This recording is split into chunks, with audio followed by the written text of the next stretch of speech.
tenemos al jefe de asesores del gobierno de San Juan, a Rodolfo Colombo, y yo lo voy a saludar.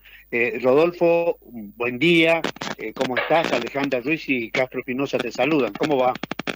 Hola Alejandra, Carlos, buen día. Oh, ¿Me escuchan hola bien? Rodolfo, ¿cómo estamos? ¿Qué? ¿Me Bueno, escuchan bien? Rodolfo, Perdón. ¿Me sí, te escuchan bien? escuchamos bárbaro, te Ah, bueno, escuchamos bárbaro. bueno. Bien, Déjeme, perfecto. déjeme Gracias que... por el llamado. No, porque voy a romper el hielo, Carlos, ¿me permitís? Hola. Con Rodolfo. Em, Mira, Rodolfo, yo ayer llegué a Sí, Casa de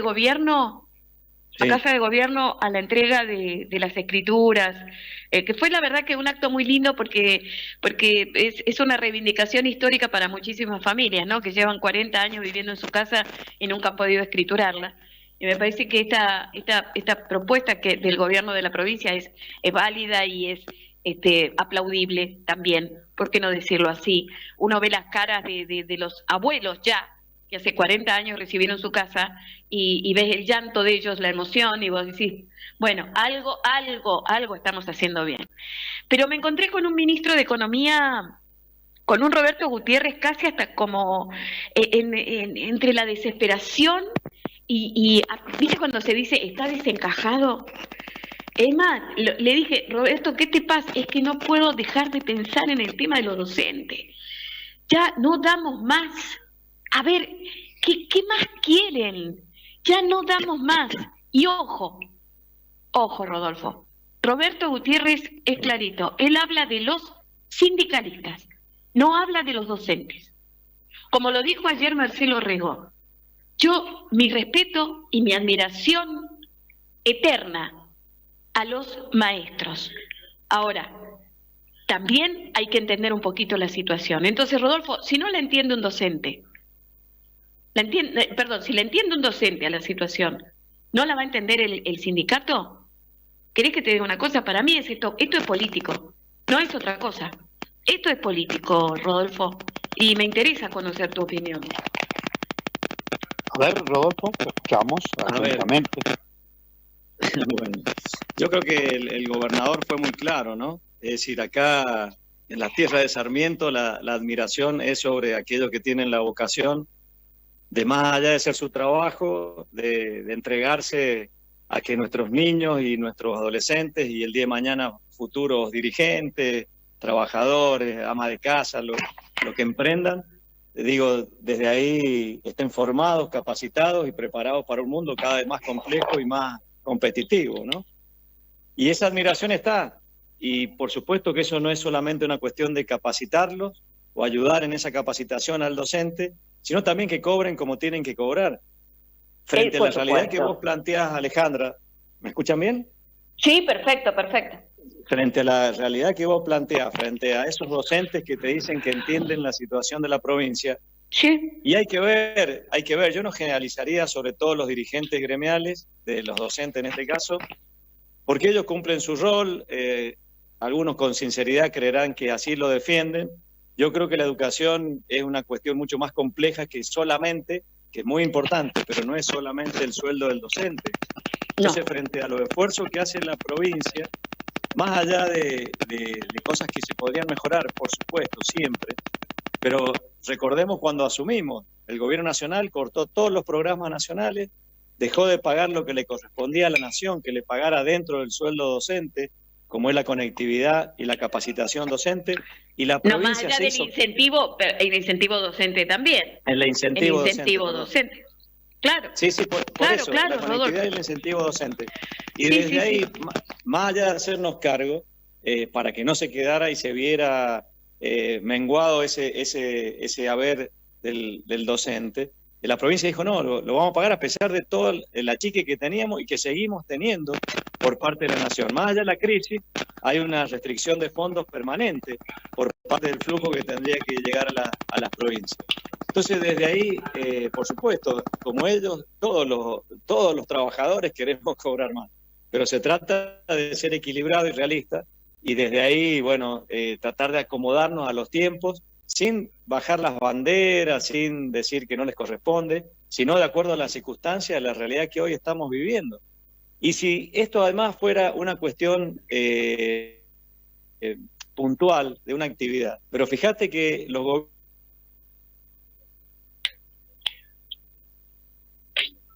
digo, desde la gestión nuestra, hacia dónde va una sociedad, no es solamente cómo se marca el destino de un gobierno, sino de una sociedad, les decía. Porque para nosotros la prioridad, la educación es prioritaria. Y así lo marcamos cuando el gobernador cumplió con la promesa electoral ya del 19, aunque no salimos gobierno.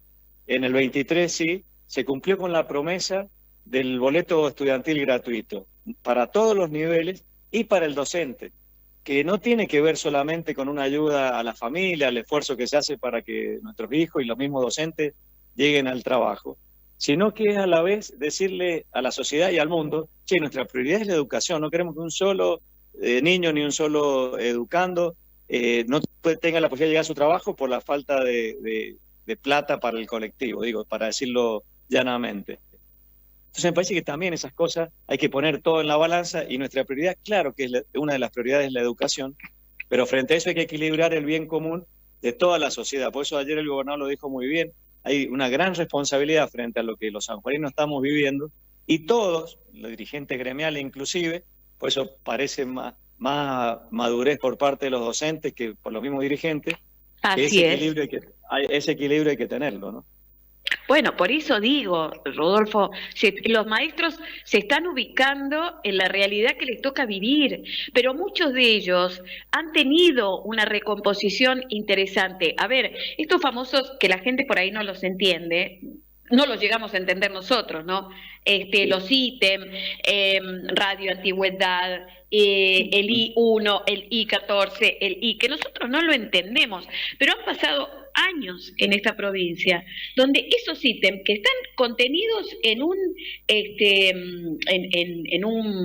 una ley de educación, y la Ley Provincial de Educación, exactamente, están contenidos ahí.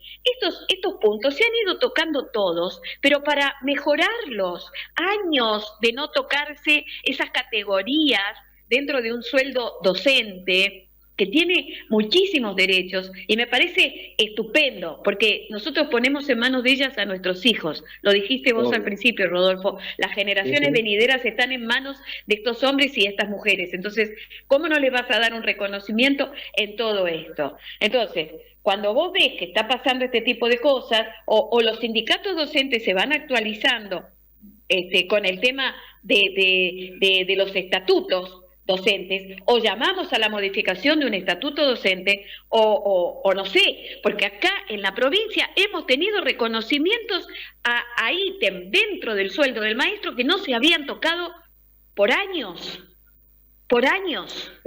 Rodolfo. Para que te des una idea, te lo pongo en ejemplo.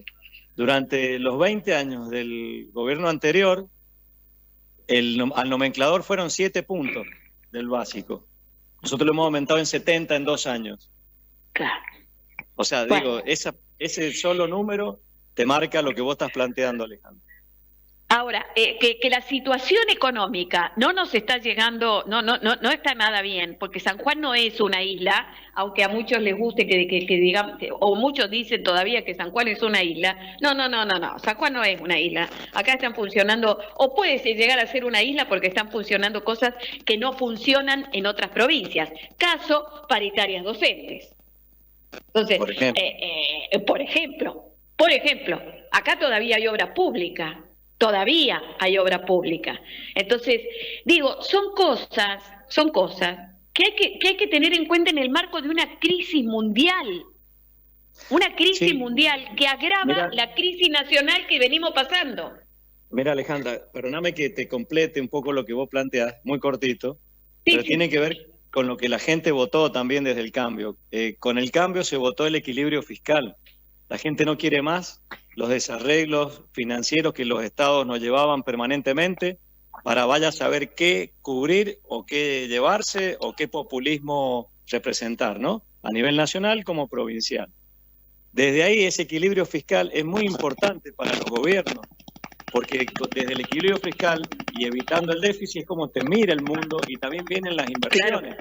Si nosotros pretendemos que la minería sea la explosión que tengamos, Dios quiera, en todo sentido para la provincia y la región, como Marcelo lo viene de plantear en Canadá y en Estados Unidos, bueno, desde ahí, digo, eso tiene que ver con una seguridad jurídica, con un status quo, con un orden propio de un gobierno que hace las cosas bien.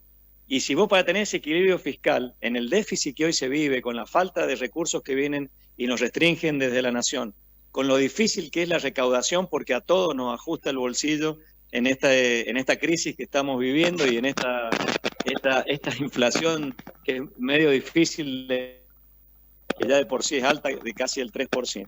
Entonces digo, desde ese equilibrio fiscal es muy importante, digo, poder por lo menos poner el sueldo por encima de la inflación, como lo planteamos desde el gobierno y lo que el mismo gobernador plantea. Si vos me decís es poco, no se recupera lo que se viene desgastando,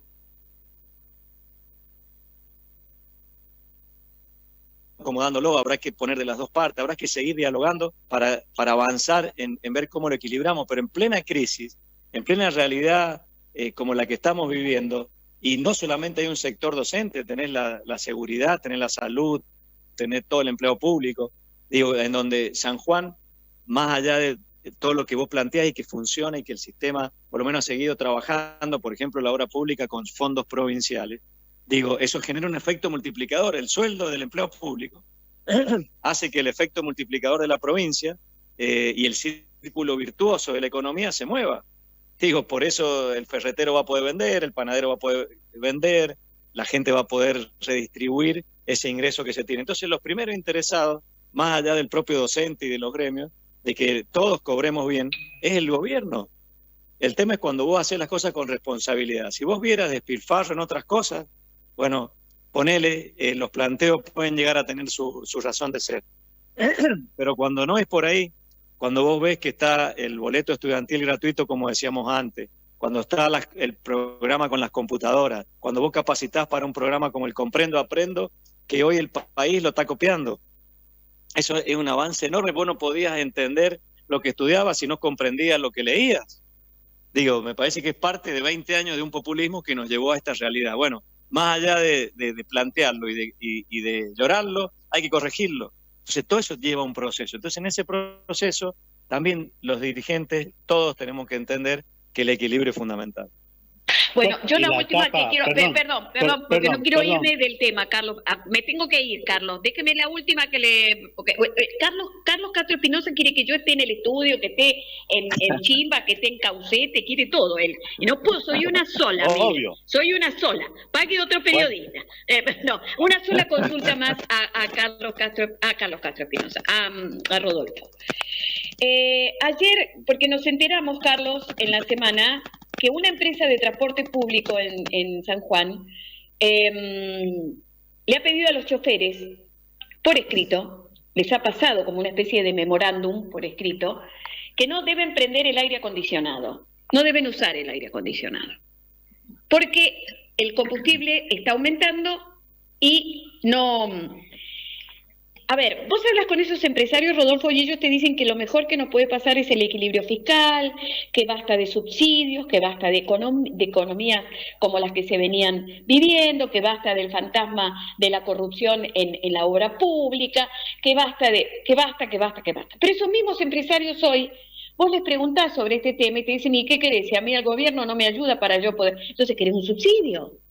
Estás en contra de los subsidios y ahora querés más subsidios del que te está pasando el Estado, porque el gobernador tiene que garantizar que la gente llegue a su lugar de trabajo, y para que la gente llegue a su lugar de trabajo tiene que aportar el gobierno, y no es porque uno le esté exigiendo al gobernador, esto está escrito en algún lado, que así debe ser.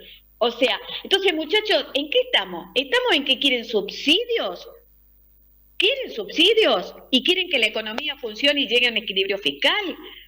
Entonces, ¿qué hacemos? Porque en estas situaciones económicas, Rodolfo, echa la ley, echa la trampa. Yo ayer hablaba con Laura Palma y le contaba esto, y la ministra de Gobierno, y me decía Laura, ya hablé con ellos, ya hablé con los empresarios, y me dijeron que eso es mentira. Pero ¿sabés qué pasa? Que tengo denuncia de pasajeros ahora.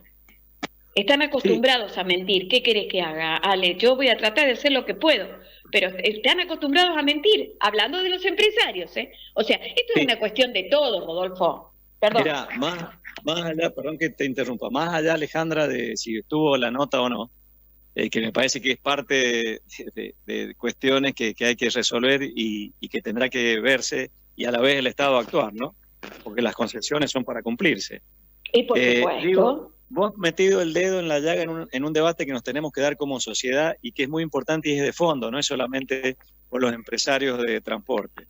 Digo, porque acá estamos acostumbrados, yo creo que si hay un logro por parte del presidente Milei, con todas las dificultades que tiene y con algunas cosas que no ha cumplido, es la batalla cultural, como se le llama, en el sentido de que hoy el Estado no puede salir a ser el gran protector de todos los que necesitamos o necesitamos obtener una respuesta. Parece que es parte de algo que tenemos que entenderlo de una vez por todas. El Estado dejó de ser ese elefante en donde todo terminaba, en última se daba la maquinita, se metía plata, pero eso era inflación para el después, y al final es un círculo, en vez de ser el virtuoso, es un círculo defectuoso de la economía. Entonces digo, eso si no lo entendemos, porque también está en lo que la gente te dice, mira, yo obviamente con todo el dolor del mundo, el que no tiene trabajo, lo primero que quieren es entrar al Estado. Y te dicen, no, el Estado tiene que fijarse, el Estado no tiene que hacer lo que quiera. Che, pero mira, me podés meter a mi hija, a mi hijo, puedo entrar al Estado. Y no está mal cuando vos tenés la necesidad y querés laburar, por supuesto que no está mal. Pero el tema es que no entendemos ese juego de que el Estado no puede ser el que salga a cubrir toda la necesidad de la sociedad. Sí tiene que estar en lo que tiene que estar, tiene que haber un Estado eficiente, complejo, equilibrado en lo social, aportar a aquellos en donde hay una necesidad urgente, en seguridad, en educación, en salud, en justicia, por supuesto que tiene que estar. Pero ese Estado no puede ser el que venía como antes, porque ese equilibrio que hablábamos, ese equilibrio fiscal y lo que tiene que venir, tiene que ser una sociedad mucho más ágil, moderna y con un Estado que acompañe esa madurez de la misma sociedad, ¿no? Coincido. Bueno, Carlos, adelante usted, por favor. Bueno. Le vas a preguntar, parece, Carlos. Ahí se lo dijo a Rodolfo. Gracias. En rigor, de verdad, quería, el aporte central que quería hacer en función y razón de esta temática son las prioridades. Y si algo tiene que hacer el gobierno es justamente prioridad y terminar con con la manera de gobernar durante 20 años, de hacer lo que yo quiero porque tengo plata, porque tengo 3 o 4 grillas grillas y salariales que permiten tener una holgada situación. Eso se terminó en términos de prioridades. Por eso es muy importante reflexionar acerca de qué es lo que se hace cuando está de por medio los chicos. Y estoy recibiendo mensajes, por eso por ahí me apuro en querer hacer el aporte, porque me parece central, Rodolfo, que nos pongamos a trabajar juntos y que además establezcamos las prioridades. Y creo que Marcelo Rego tiene esa tarea y además tiene esa decisión tomada, con lo cual nos permite tener tranquilidad de que las finanzas públicas, que la hacienda pública se va a distribuir correctamente porque son de los sanjuaninos. Me parece espectacular eso. Y además es importante la reflexión de los dirigentes sindicales. Ellos hacen su trabajo, por supuesto, pero me interesa cómo comulgar en esta mesa de conversaciones y negociaciones para encontrar la salida, siempre respetando la situación de los chicos y la familia. Alejandra decía tempranito que ya la nafta vale 2.000 pesos. Dice, yo total ando en un remis, en un Uber. No, te va a salir más caro, Alejandra. No te vas a creer que los 2.000 pesos de nafta lo va a pagar solamente el tipo que pero es que te lo estaba diciendo, Carlos. Me decían algunos choferes, me decían, mire, y yo estoy cobrando lo mismo que cobraba antes. Y voy a cargar combustible y... Déjame, Ale, que Rodolfo me responda a estas reflexiones que le estoy haciendo en función y razón de encontrar, digo, el camino primero, pero además pensar en la gente. Creo que ese es el cambio central que hay en una Argentina y en un mundo distinto.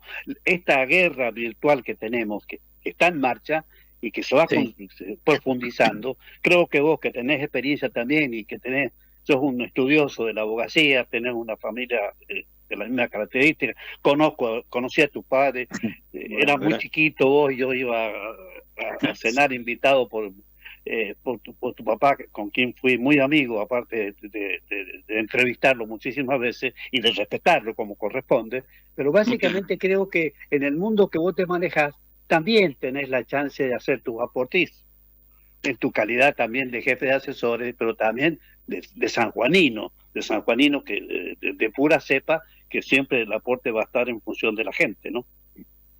Yo coincido totalmente con tu análisis, Carlos. Acá sí, el gobernador tiene una frase que a mí me encanta, que gobernar es administrar prioridades. Lo que vos estás planteando, el tema, digo, ya que lo nombraste a mi viejo y te agradezco el respeto de siempre, y sé de esas largas charlas de ustedes, recordemos a Balbín como buenos radicales de los que estamos hablando. Porque él decía que cumplir con el deber no es difícil, el tema es saber cuál es el deber. El gobernador habría que preguntarse cuáles son las prioridades. Yo creo que es difícil uno, desde detrás del escritorio, si querés, o creerse, atribuirse que sabemos cuáles son las prioridades. Pero hay dos que me parece que, obviamente, si vos me decís la salud, la seguridad, obviamente también, pero hay dos que hacen a la esencia hasta de la dignidad del ser humano. Es que el Estado tiene que estar acompañando la capacitación y la educación de los de hoy y los del mañana, y más al mundo que vamos. Eso por un lado, es decir, la educación tiene que ser una prioridad de cualquiera, y vos lo estás planteando, y es la gente la prioridad, y en este caso son nuestros niños, nuestros jóvenes, nuestros adolescentes, inclusive quienes los educan. Como decía recién Alejandra, por supuesto que son prioridades. Por eso tiene que ver, cuando uno larga el boleto estudiantil, no es para uno, sino es para todos. Las computadoras son para todos. El tema de la capacitación para que todos estemos mejorando en nuestra actividad es para todos. Entonces, ahí es donde me parece que vos marcás cuáles son las prioridades de un Estado y de una sociedad. Porque la dignidad de una sociedad se mide también hacia dónde va esa sociedad y hacia esas prioridades que elige. Vos fíjate que no hay país en el mundo que no haya avanzado si no es a partir de la capacitación y la educación. Le pasó a Japón después de la Segunda Guerra, le pasó hoy que ponemos de ejemplo todos, a Finlandia. Y cuando vos vas a los programas educativos, obviamente todas las aristas son importantes. Pero hay una que ninguno de los proyectos que se plantean lo deja de lado, que es la integración emocional de esos chicos y futuros adultos. Esa integración emocional tiene que ver con lo psicosocial, con hacerles plantear al niño y al educado el tema de cómo moverse en grupo, en que fallar no es un fracaso, sino es seguir intentándolo, esa inteligencia emocional que hay que darles para que también, avancen sobre un mundo que parecería que para algunos, si no tenés el último celular, son un fracaso, o si no consumís, o si no te ponen más like, o más me gusta en los teléfonos, en lo que subís a las redes. Me parece que pasa por otro lado, o por lo menos la responsabilidad que tenemos hoy, los adultos y quienes gobernamos, en pensar, en preparar a esos jóvenes para el mundo que hoy ya está, no solamente el que viene, para el mundo que hoy ya está. Yo te doy una cifra que es tremenda, Carlos. El 50% de los jóvenes y niños que hoy no tienen, o sea, que todavía no salen al mercado laboral, van a ir a un mercado laboral dentro de 10 años a un laburo que todavía no se ha inventado. ¿Vos escuchás esa cifra? Y estamos hablando de 10 años. O sea, la mitad de nuestro mercado laboral futuro todavía no se inventa, y estamos hablando de 10 años vista. O sea, es enorme la evolución que va a haber, y tenemos que estar como sociedad, más allá del gobierno de turno, que esté a la altura de las circunstancias. Entonces, obviamente, no podemos dejar de debatir el sueldo, porque es parte de la dignidad del trabajador y del ser humano. Pero la prioridad es, como vos decís, Carlos, es ese niño, ese adolescente que va hacia ese mundo, y nosotros no lo podemos desamparar, y que le tenemos que mostrar también como adultos que ellos son la prioridad de ese lugar. Qué mejor que trabajando y demostrándoles que estamos en un momento muy difícil. Todos tenemos que poner y dar el ejemplo, como haces en tu casa. Cuando vos le decías a tus hijos, hagamos austeridad, y tú el primero en tenerla, sino qué clase de moral vas a estar dando. Lo mismo para nuestros docentes, lo mismo para nuestros dirigentes, para que cuando se vuelva al aula, desde el aula le demostremos que en un momento difícil vamos a poner todos en el equilibrio. Y vemos cómo nos acomodamos y dialogando siempre. Parece que es por ahí, no tengo dudas. Por ahí. ¿Saben? Quiero contarles también una anécdota, porque ayer cuando estuvimos charlando con Roberto Gutiérrez, te conté esta anécdota, Carlos, que me parece que es lindo que la conozca Rodolfo Colombo, porque estábamos allí en la Sala Cervera y éramos tres periodistas, y estábamos con el ministro de Economía, ¿no? Con Roberto Gutiérrez, que los tres coincidíamos en que no estaba bien, o sea, no ni de ánimo, ni de cara, es como que, no es que Roberto Gutiérrez esté bajando los brazos, no es que se sienta menos para este cargo, es que la oferta está, la hicimos, y yo creo que ahí también está la impotencia del funcionario, que dice, sí, yo sé que hay que pagarte más, pero ¿qué querés que haga? ¿De dónde querés que saque la plata? No hay más, no hay plata. A ver, esto de que no hay plata, no es un verso. Y él nos decía, miren, yo les pregunto a ustedes tres, nos decía a nosotros, ¿ustedes han tenido alguna recomposición salarial? No, ninguna. Bueno, ahí tenés el ejemplo. Sin embargo, están acá, están trabajando como debe ser. Yo sé que no hay que compararlos a ustedes con los docentes, con un docente, pero chicos, pongámonos en la realidad. Y obviamente cada uno trata de poner en la balanza lo que cobra con lo que hace, lo que percibe salarialmente con lo que es la vocación, ¿entendés? O sea, y hay muchos docentes, la mayoría, yo te diría que todos los maestros en San Juan son maestros por vocación, los policías son policías por vocación. Entonces, digo, hay que los sindicalistas, por favor, ubiquémonos, yo voy a usar la frase que siempre uso, que a Carlos no le gusta, pero lo hago con todo respeto, porque yo también me considero un monito. Los monitos cada uno en la palmera que le toca, en la rama de la palmera que le toca. Nos ubiquemos, pero nos ubiquemos en base a toda la palmera, no a lo que me pasa a mí, nada más. Además hay un derecho que es superior, Rodolfo, que es el derecho a la educación. Sí, está claro, tal cual. Recién Carlos lo nombraba a tu papá. ¿Querés que hablemos de derecho a la educación y nos acordemos de Ricardo Colombo, que yo también tuve oportunidad de conocerlo? ¿Querés que hablemos? Sí, Rodolfo, sí, muchas veces te lo he contado. No, si yo disimulo la edad que tengo. Pero es mucho mayor que nosotros, por supuesto. Estamos de acuerdo en eso. Sí, no hay ninguna duda. La vi mucho antes que vos en mi casa haciéndole el reportaje. Obvio. No, tampoco tanto. Pero sí tuve oportunidad de conocerlo. No tan calvo que, mirá, Ale, no tan calvo que se vean los sesos, ya sabes. Claro. No, totalmente.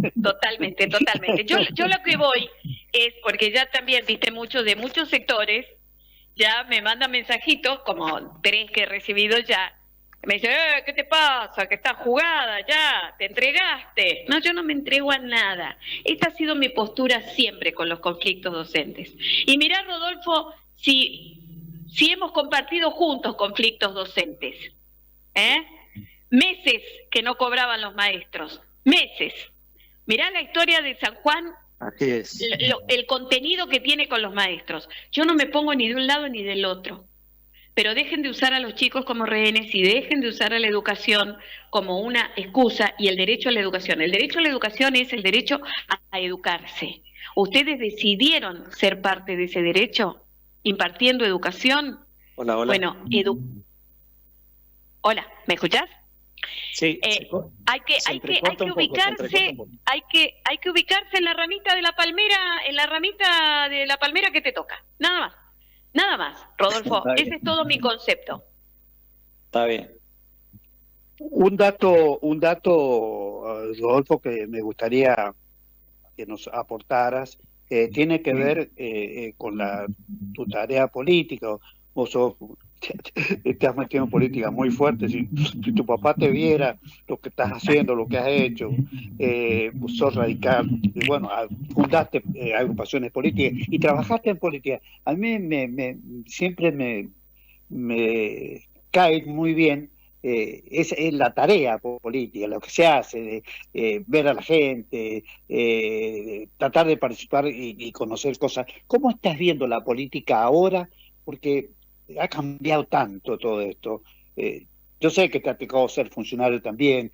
Hoy tenés una responsabilidad que es valiosa, pero digo, ¿qué es lo qué aporte, o sea, qué puedo escuchar de vos que sea un análisis que estés viendo en la política argentina?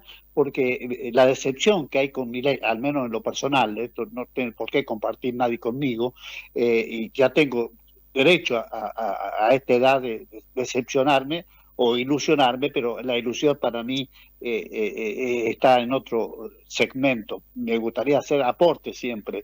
Esta es la etapa que nos queda. Así que, pero me gustaría escucharte, Rodolfo. Bueno, es difícil la verdad, porque más allá de puntualmente y que te decepcione una persona. ¿Se me escucha bien, perdón? Totalmente.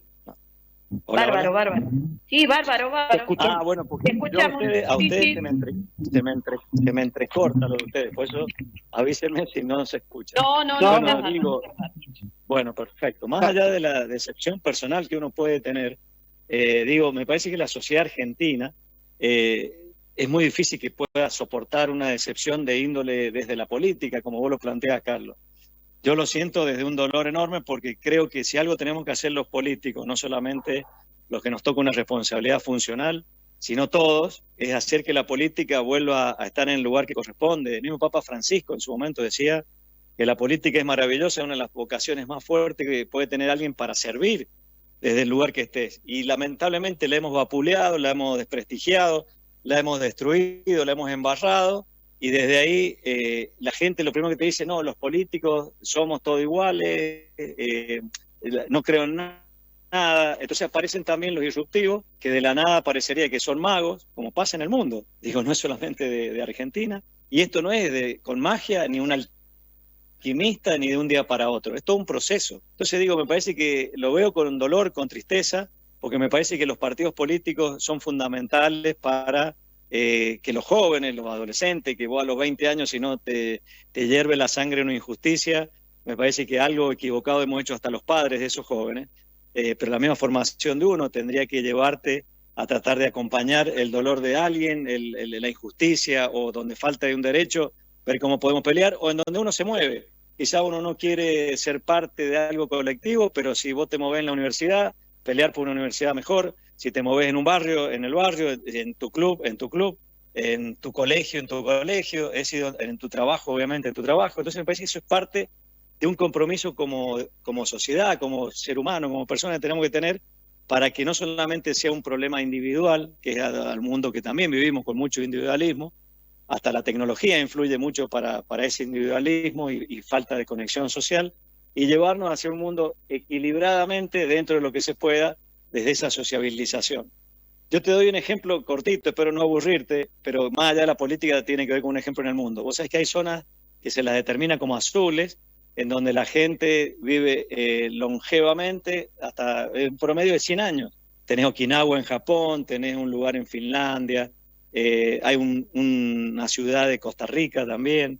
Digo, hay 8, si no me equivoco, en todo el mundo. Hay una en Brasil, hay una, bueno, y así.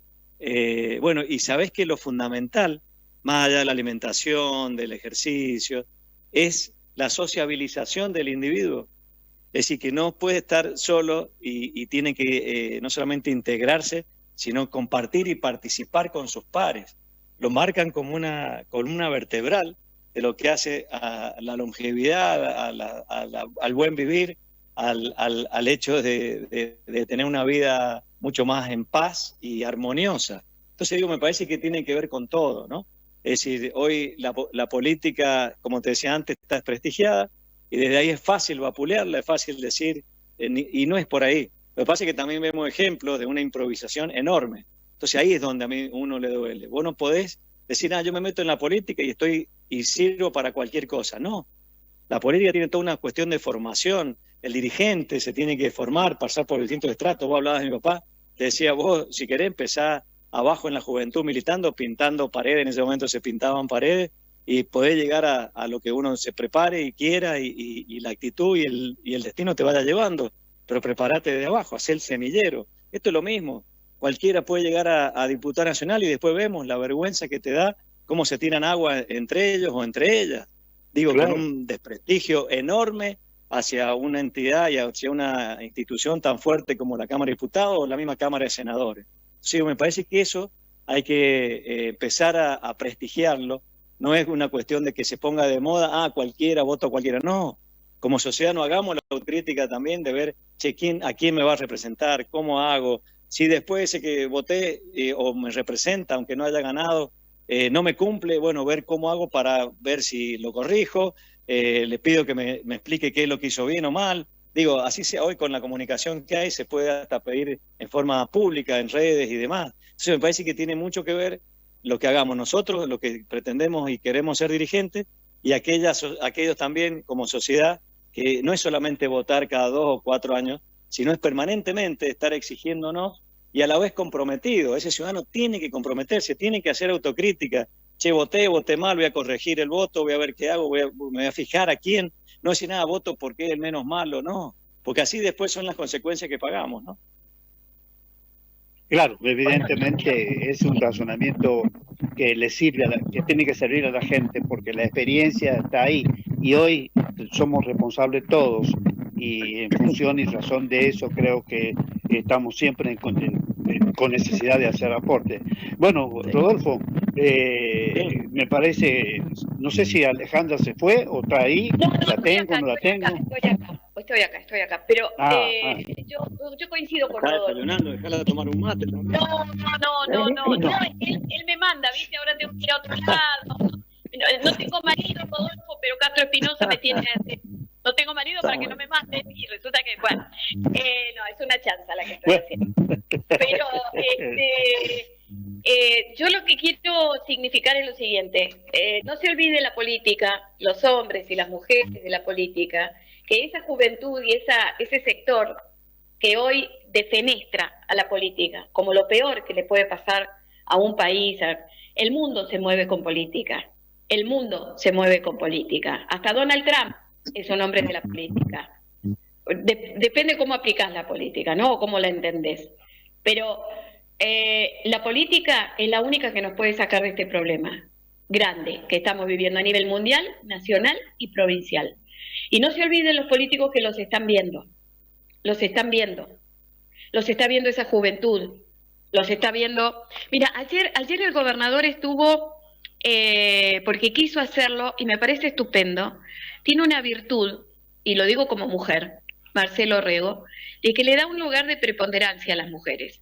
Y ayer estuvo en 2 eventos, él pidió, porque esto también me lo contaron, me enteré, de muy buena fuente, él pidió hacer agasajos a las mujeres una vez que llegara.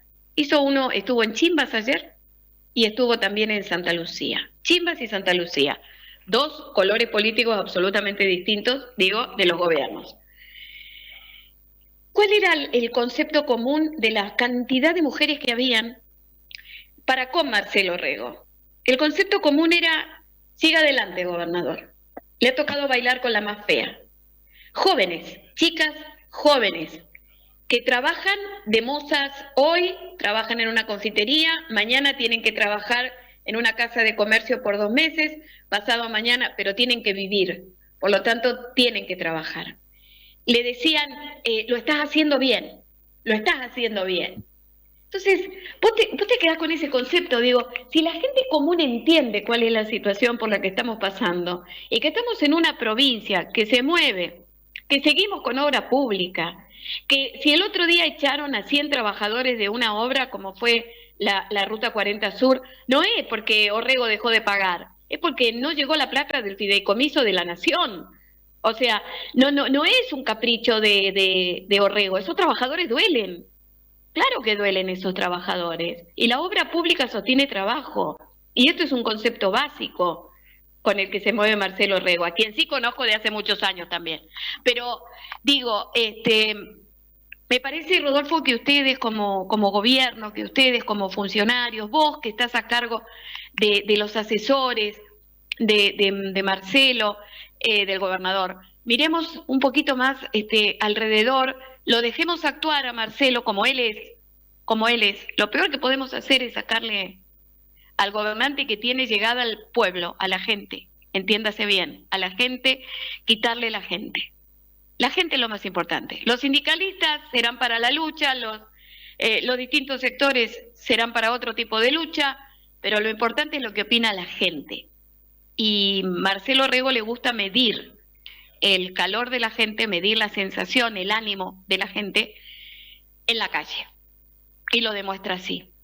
Así que no, nada más, Rodolfo, te ha tocado bailar con la más fea, a todos nos está tocando bailar con la más fea.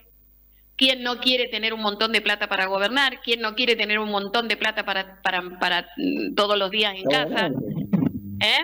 ¿Quién no quiere tener todo en orden? Y no se puede. Cuando no se puede, ahí vemos las uñas de guitarreros. Tal cual. Esa es un cuadro de Marcelo tiene muy claro, perdón Carlos, el gobernador tiene muy claro de que somos de paso por el gobierno.